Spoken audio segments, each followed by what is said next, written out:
Well, that went under my PC. We're cooked. We're cooked. Talk about. Oh my, where'd my light go? Jeez. All right. I just got blinded.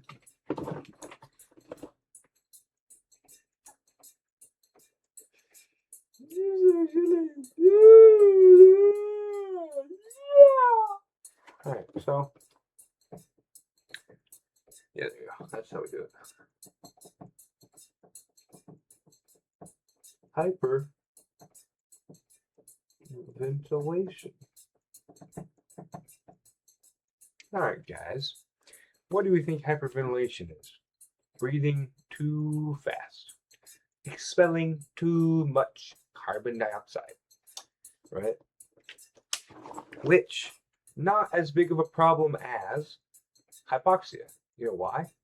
Because you can always get that oxygen back either by doing several methods, right? So if we're talking about the treatment of hypoxia before anything else, which a lot of people know what hypoxia is, but then you might not know how to scientifically treat it. Get a bag, or hey, maybe a can.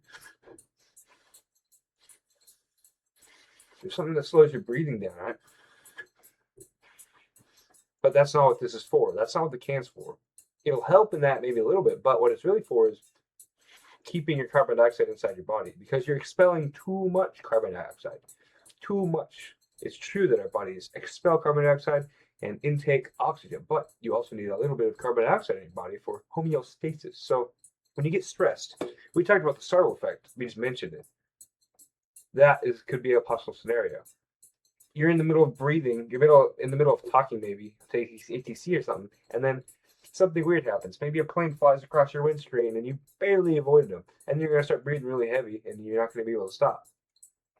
Dangerous, right? Dangerous because you can pass out from hyperventilation. For the pilot, it's dangerous. For the passengers, not so much, because not a lack of oxygen, so you're not going to die. You're just going to pass out and then wake up later. You're going to be fine. So, if you have a passenger who's hyperventilating, you might just say, sure, go ahead and hyperventilate. See what I care. See what I care. They'll pass out, and they'll be laying back there, slumped down, and they'll wake up again, hopefully, though. So, unless there's something weird with them, something happens aside from normal hyperventilation. So, really, it's just like the abnormal loss of carbon dioxide. So, I mean, that's pretty much all I'm going to write here. Abnormal loss of CO2.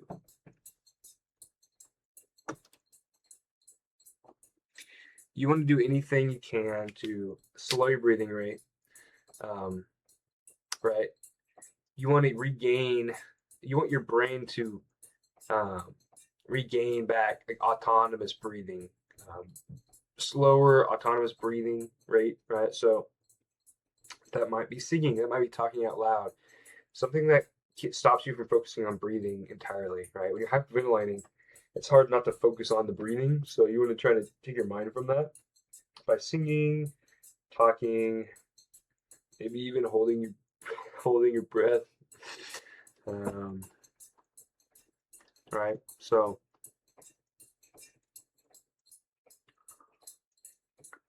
and another thing that's interesting with hyperventilation is many of the symptoms are very similar to hypoxia.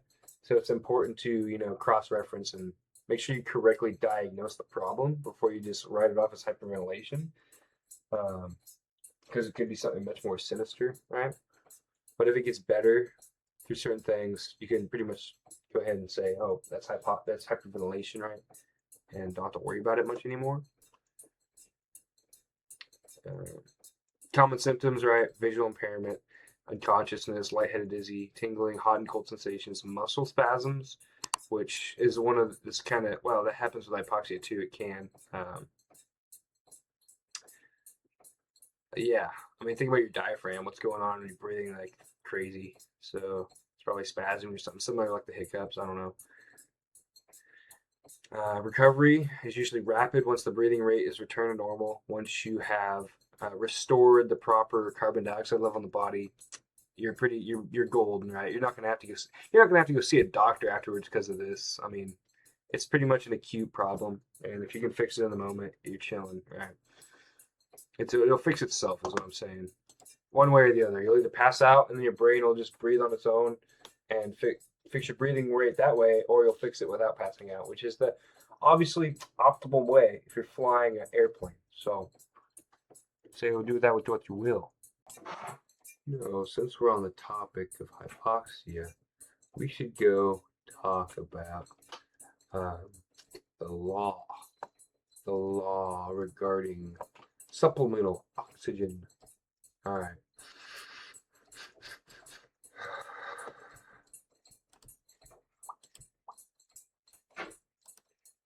So, to find the law regarding supplemental oxygen, we're going to practice using the CFR. So let's do CFR 14 CFR, whatever. Title 14, the CFR, right? So we're here, Title 14, we have all these chapters, right? So we're going to be in Chapter 1, FAA, Department of Transportation. And this is about rules.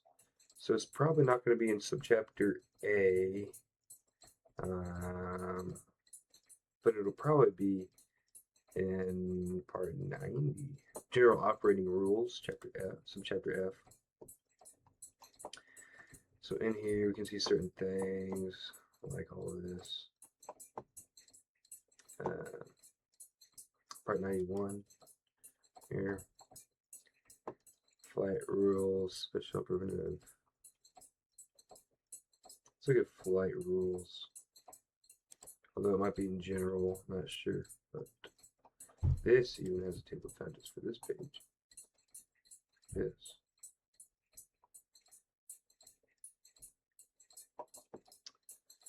So we're looking around here. EFR, IFR. I mean, it looks like it's not in there. I didn't see it in there. So then we can go look in.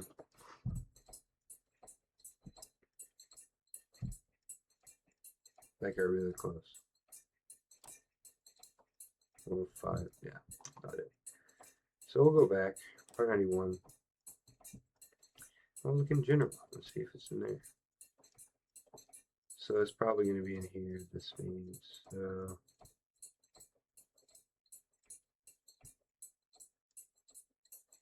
well, maybe not. Maybe not.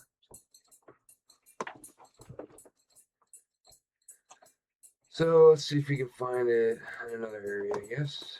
Part 91. Equipment.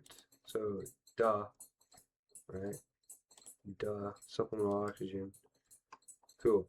91 to 11 is going to be that deal there. So, 91 to 11. No person may operate a solo aircraft at U.S. registry at cabin pressure altitudes above 12,500, up to including 14,000 feet, unless the required minimum flight crew is provided with and uses supplemental oxygen for that part of the flight at those altitudes. That is of more than 30-minute duration. Cool. So we'll just draw a little altitude chart out. Let's see, let's list the ones we have going for us.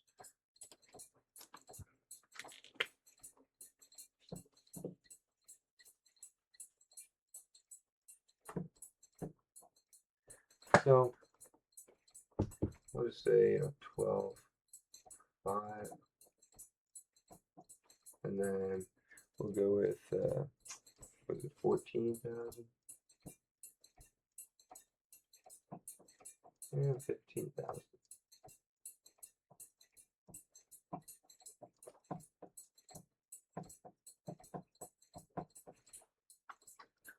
It's not on the.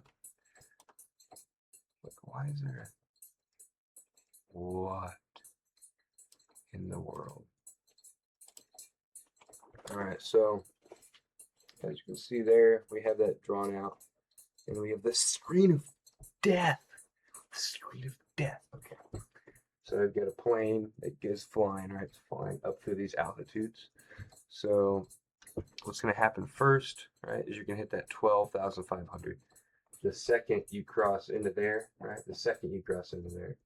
Now, you can be above that or at that for 30 minutes, but once those 30 minutes are up, you have to use supplemental, or you have to be provided, the minimum flight crew has to be provided and use supplemental oxygen for that part of the flight that is above that, right? So what happens if, say, you keep flying, and your climb rate's really good, so you keep flying, and you go up, all right, and you hit 14,000 maybe before the 30 minutes is up, immediately switches to the new regulation, right, which it states that, I'll read it to you, and you can see it as well.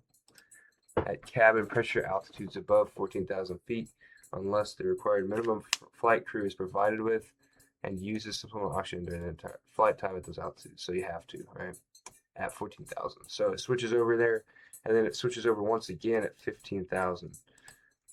You can't operate unless each occupant of the aircraft is provided with supplemental oxygen. So that's not even flight crew, right? So that's flight crew plus passengers. They must be provided with supplemental oxygen. So all people sup ox. Let's say that, and then flight crew sup ox. Minimum required flight crew. Require min flight crew, and then 12,000 is going to be this, but if you're there for greater than or equal to 30 minutes. That makes a lot of sense.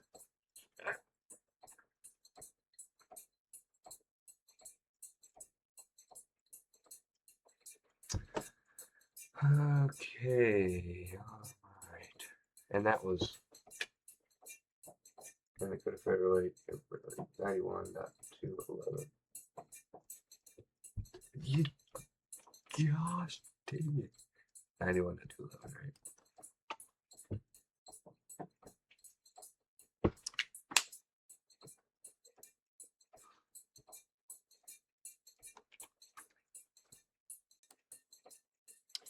Alright, so we're going to talk about middle ear problems, right? As concerned with flying and human factors, right? So most people have experienced the feeling, or if you've been on a plane or been up high, you'll feel that your ears popping and doing stuff like that. That's because it's trying to exchange air, right? Because middle ear problems, the pain that's associated with that is caused by pressure buildup, and air is the thing that's being exerted pressure-wise. So trapped gas is really the culprit when we're talking about that pain. So we're going to explain how that happens in your ear. So you've got your ear, right? You got your outer ear, I guess, say, where stuff goes in, and then you got your canal, right? So you got your outer ear, this auditory canal, it's like a tube looking thing, and then you got your eardrum right here, and that's your eardrum, right? So we have this space called the middle ear up here, and that goes like that, and it goes like this, and then this is your eustachian tube. Cool. That looks really cool. So what we got to do here,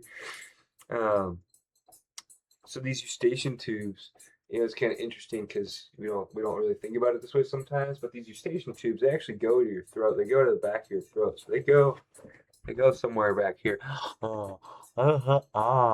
There's openings back there. My mouth smells like marker.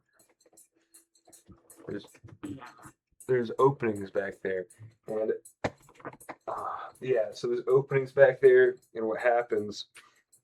Well, that's why. Okay, so for example, if you were having pain in there, that's why trying to yawn, it opens the eustachian tubes out, right? Or doing stuff like chewing gum, making your jaw move, or other things. Oh, the Valsalva maneuver, so forcing it out, right? So maybe there's some fluid in there, maybe in your eustachian tube. So doing that helps to really blast the air through there.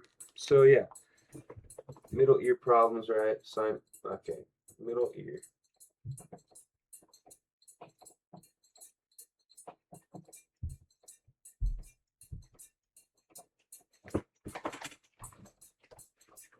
So during a climb, the difference in pressure causes the eardrum to bulge outward. All right. So when we're climbing, our eardrum is going to want to bulge like this.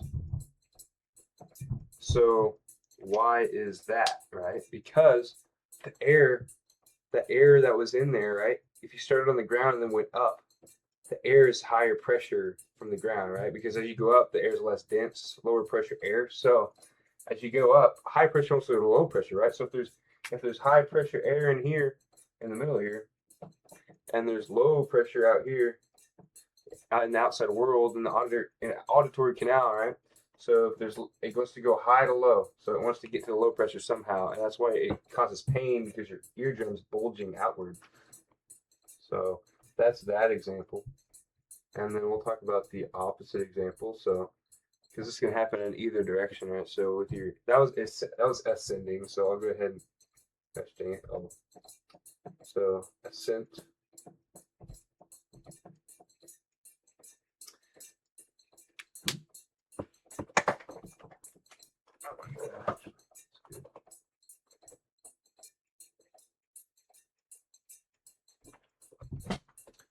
Maybe our ascent.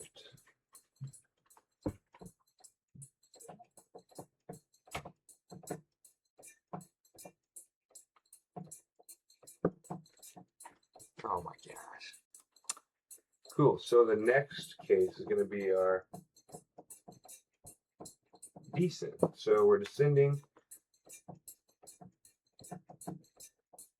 So we've got air from up there. The air from up there is in our ears, is in our middle ears now. So low pressure air in the middle ear, and then high pressure air outside as we're descending, right? So we're descending down, right? So what's going to happen is this eardrum's going to want to bulge inside of our body, and that's going to cause pain. So, yeah, that's pretty much that. So we'll talk about, the symptoms we can't talk about: pain, hearing is impaired, also in regards to this. And this can get worse with if you have a cold or any kind of sickness, because this eustachian tube can get gunked up with stuff, right? Fluid and nastiness, kind of like your sinuses, which we'll also talk about. The sinus problems come from the same theory of high to low pressure, trapped gas, which we should.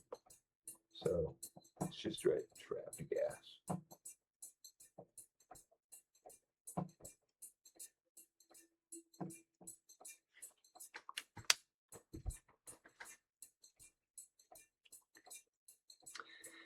Yeah, if you let this go on for too long, usually it's just pain, but you can't rupture your eardrum. So it's good to find a fix to this, right? Treatments, right? Talk about the treatments. I'll just write them down. I already talked about them briefly, but treatments: gum, yawn, Valsalva maneuver. There's what's it called? Aspirin? No, it's aspirin. Aspirin? Is that what it's called? There's some aspirin. Aprin. Maybe it's Aprin. There's some kind of nasal spray There's certain medications that are approved for flight. You'd have to look on the FAA approved medications list, but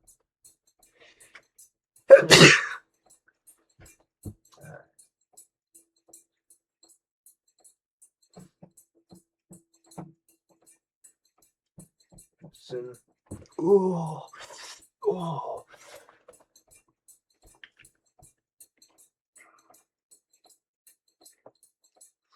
And you know what? I'm interested now because can air pass through your eardrum? Let's look at what the Valsalva maneuver is actually doing. Let's see if I can find the reference in the PHAC before I go to like a medical journal. So I think we were in chapter 17 of the PHAC when it came to this stuff.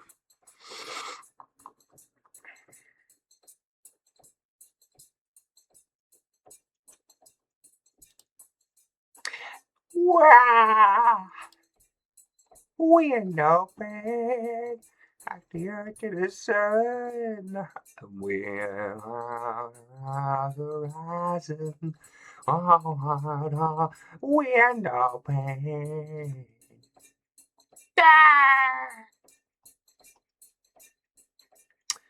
All right. Okay, I mean this. Okay, so this condition can be more difficult to relieve due to the fact that the why doesn't my thing work? Continue to constrict the walls of the eustachian tube, so if you suck that in, it's gonna shrivel up and die. To remedy this often painful condition, in hearing sensitivity, pinch the nostrils shut, right? Close the mouth and lips and blow slowly and gently into the mouth and nose. This procedure forces air through the eustachian tube into the middle ear. It may not be possible to equalize the pressure in the ears if the pilot has a cold, an ear infection, or sore throat. Flight in this condition can be extremely painful as well as damaging to the eardrums if experiencing minor congestion. If experiencing minor congestion, nose drops or nasal sprays may reduce the risk of painful ear blockage. So, of course, check with an AME first. But it's basically saying, you want to reduce the possibility of something bad happening. So if you have a cold and stuff, don't go fly. But you don't have to. But yeah, so what the Valsalva maneuver really does, it forces air through your eustachian tube into the middle ear. So that would equalize the pressure, right? Connecting the two streams. So then they have an exit out of your mouth. So that's what that's doing. Because maybe your eustachian tube is just like closed or something, and you got to open it up. You got to wake it up. So that's what that's all about. Ooh, bloody mucus. Okay, that sounds fun.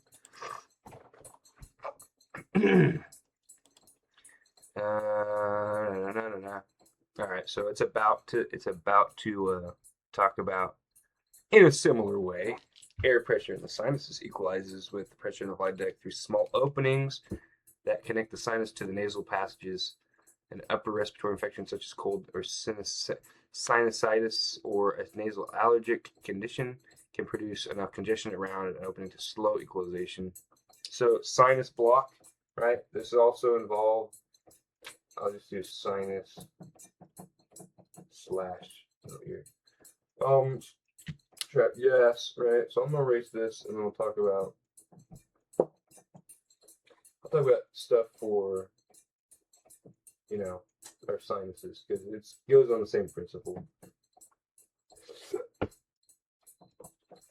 So in your head, right? This is your head. Your head is like a balloon. So you got your eyes here. And you got your mouth.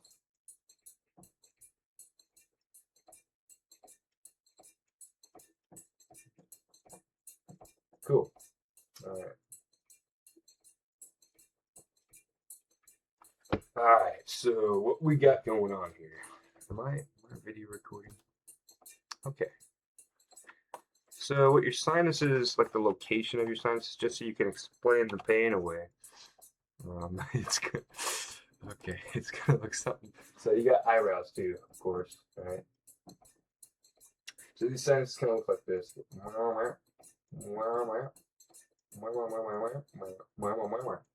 they go, and then they go, And they go, and they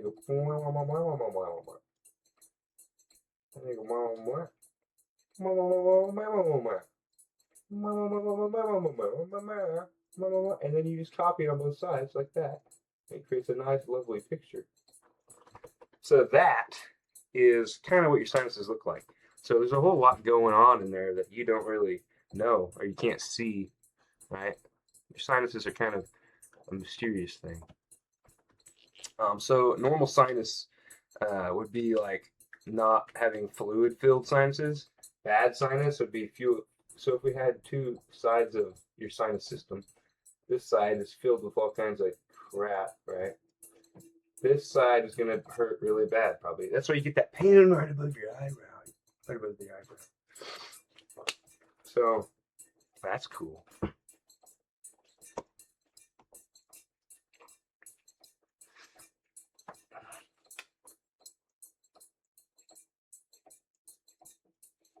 All right.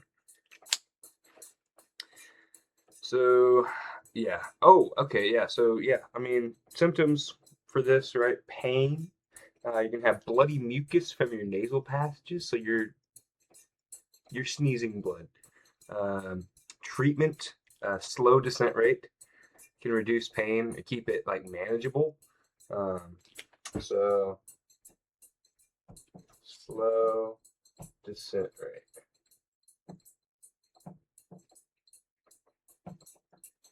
You can read that.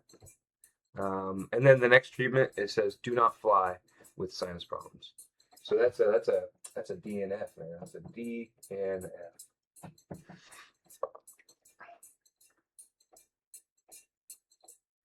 Oh heck yeah! We're about to get into real fun stuff. We're about to get big into the ears. All right, so we're going to talk about some spatial disorientation. One of our key points was trust your instruments, and this is going to be the reason why, because you can't trust your body always. So, spatial disorientation, we're going to talk about orientation. So, how does your body even orientate itself in the first place? Because before we can talk about how your body loses orientation, we got to talk about how it attains orientation in a certain space, right? On the position, attitude, movement in that plane of space. So we're going to talk about three different things here. Orientation. So number one is visual, right? This is the one that takes up the most. It's going to be your largest source of info for your balance and orientation, right? You see something, you grab something. You see something, you run from something. You see something, you say something. Visual, right? Visual is the largest source of info. So, your eyes. Largest source. Next one on the list, somatosensory. So this is nerves all across your body. There's nerves in your ears that can feel when they're being bounced, right?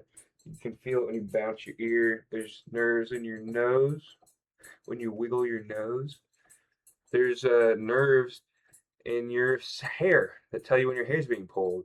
What if your hair is being pulled by gravity? What if your hair is being pulled by centrifugal force? These are the kind of things that you might feel in the airplane. So we're going to write down somatosensory. So that is just anything. So nerves in gravity, feeling, and sound. Gravity, feeling, sound.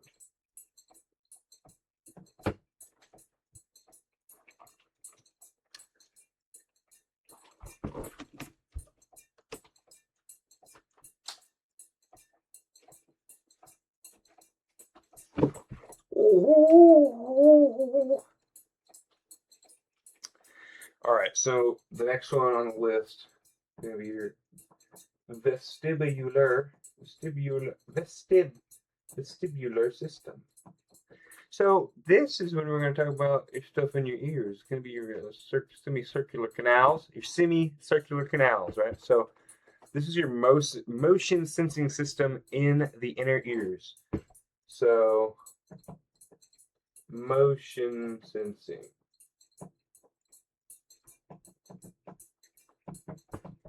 Inner ears.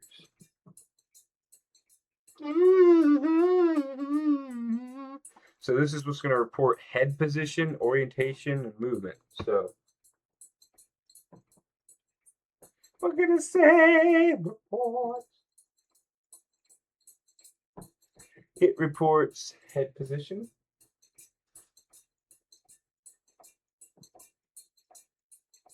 Head position. Movement. Orientation.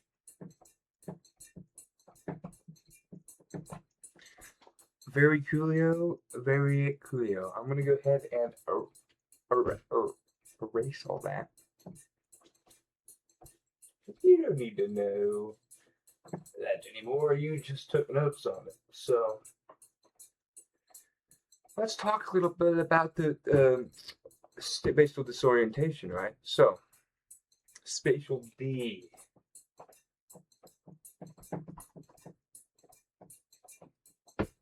D as in disorientation. So flying can result in conflicting information between systems leading to disorientation. So systems meaning your bodily systems, plus the instruments, maybe the actual plane instruments. So our visual system, right?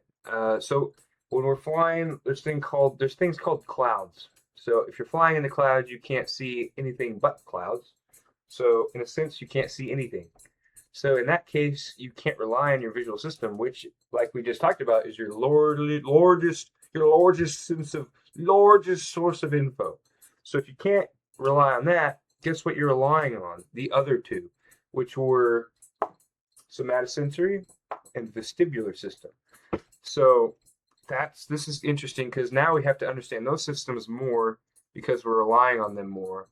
And we'll see what happens when you rely on them. Bad things happen when you rely on them in IMC, right? Which is, IMC just stands for Instrument Meteorological Conditions, or clouds, flying in the clouds. VMC is Visual Meteorological Conditions. So visual weather, instrument weather, that's what they mean.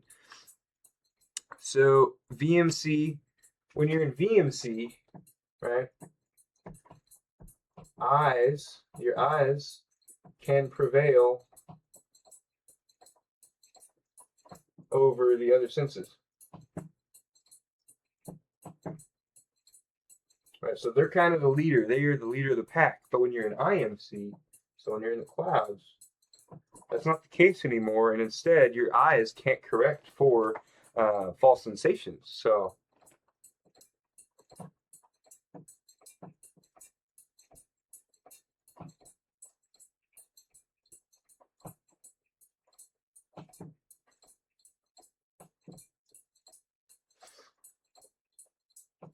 dopey deepity doo.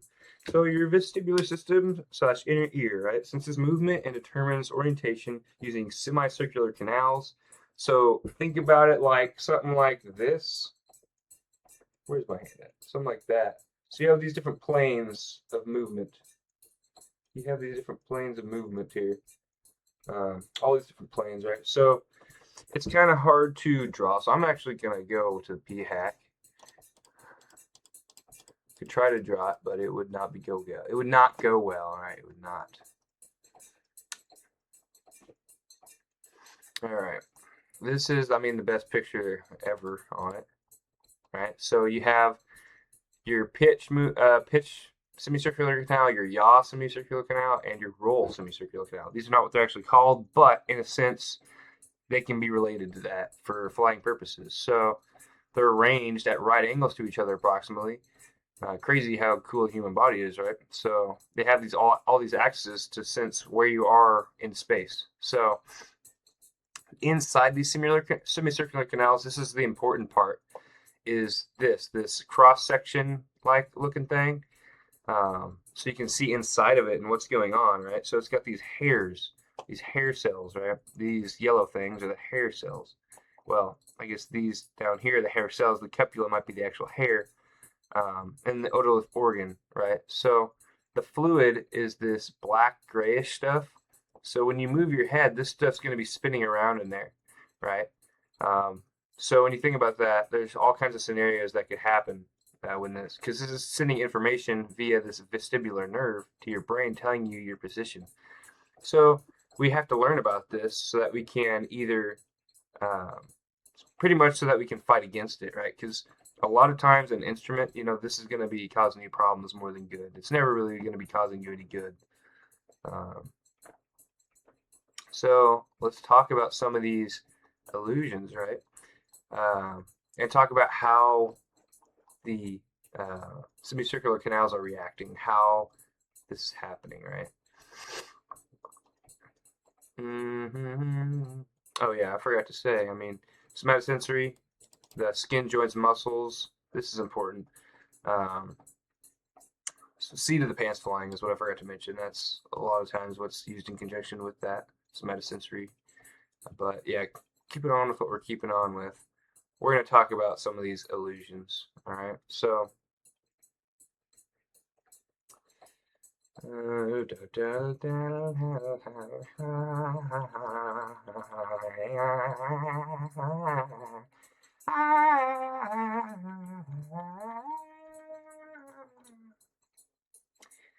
yeah, I guess we haven't really gone into the somatosensory yet. We're still breaking down vestibular. We'll get to somatosensory later because there's more with that one.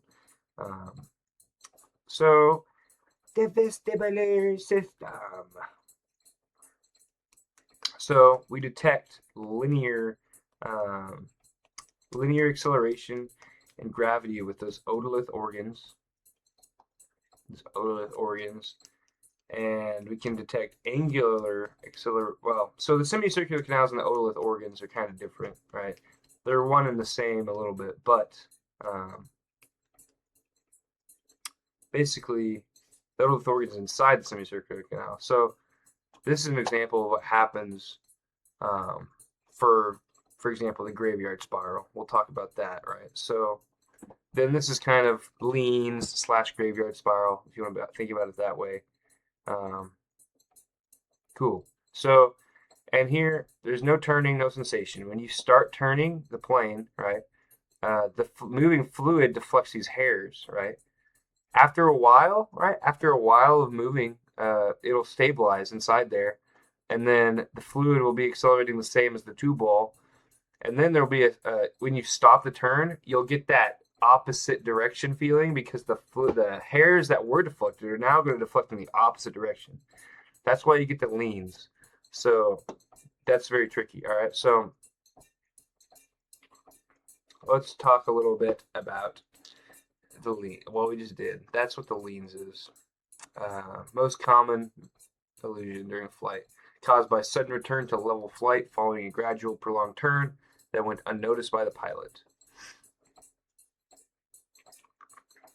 Well,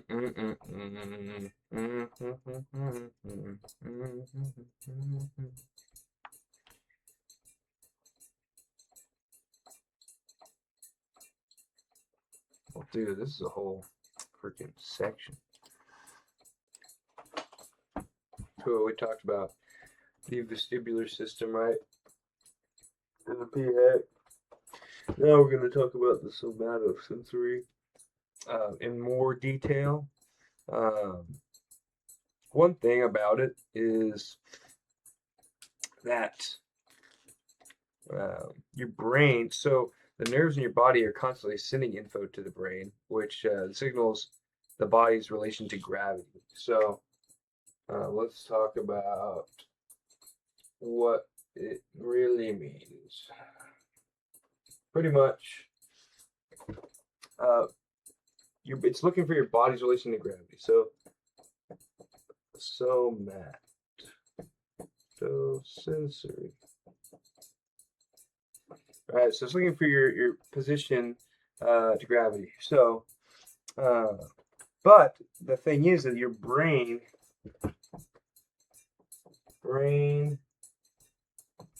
cannot differentiate between forces of a turn or turbulence and the force of gravity. So it'll combine those all into one little homunculus, and you're not going to be able to tell them apart. So if you're under the foggles or you're an IMC, right, and this would be considered getting spatial disoriented. Say you get knocked by some turbulence and you think, well, heck, man, I must be ascending or descending because the plane physics is moving up or down. But really, that's just turbulence. So I gotta trust your instruments. So that is very important to know. So your brain cannot differentiate between forces of a turn. Turn.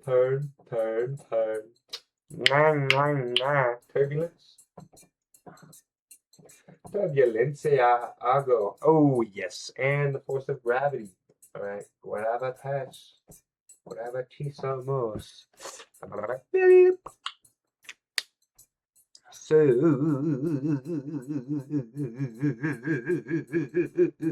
countering the sensations. Counter argument? No. Counter treatment / treatment, right? Trust your you jerk you instrument. That's the key, right? That is the golden ticket. You can understand that. It'll help you to not die in a plane crash. So, definitely want to get that ironed out. You'll do some training as a private pilot with instrument, or with simulated instrument, right? You'll get some training under the goggles to make sure if you ever got in that situation yourself, you would be able to get out of it safely and quickly, so that you don't die. But the more knowledge is power, right? So you can know what your body is doing, what it's telling you, maybe what it's not telling you, right? What you can't trust from your body. So rely and trust on your flight instruments. Heck yeah, man. Heck to the yeah. So somato, if you're having a hard time understanding the somatosensory system, think about it like we'll draw someone's head and neck. You got a dude here. He's got a head, right? So we're gonna go to two different. Well, okay, this is normal, right? This is normal. You got all these little hairs underneath your skin. Yeah. So when these are normal, this is normal. This is stationary, right? So stationary. We're solid. We're solid, right? We're solid. We're good. But the second, these hairs do stuff like this. So that's exaggerated, but they get pulled back maybe, right? On your head from acceleration, possibly. So that would make you look like, you're accelerating. Right? What could also cause this scenario here? This one here, not just accelerating, but literally just tilting your head back. So you got to watch out for that. That's why in instrument flying, it's very beneficial to not move your head much. You'll use your eyes more than your head. Like if you drop your pencil on the floor, be very careful about picking it up because you might get spatially disorientated. So watch out for that.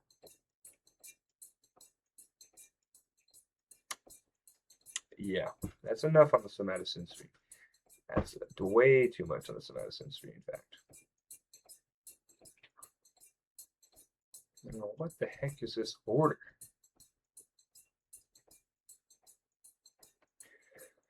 What in the absolute crap, man?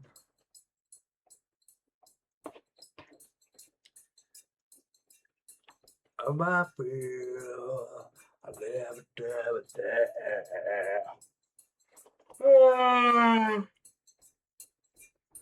You said nothing.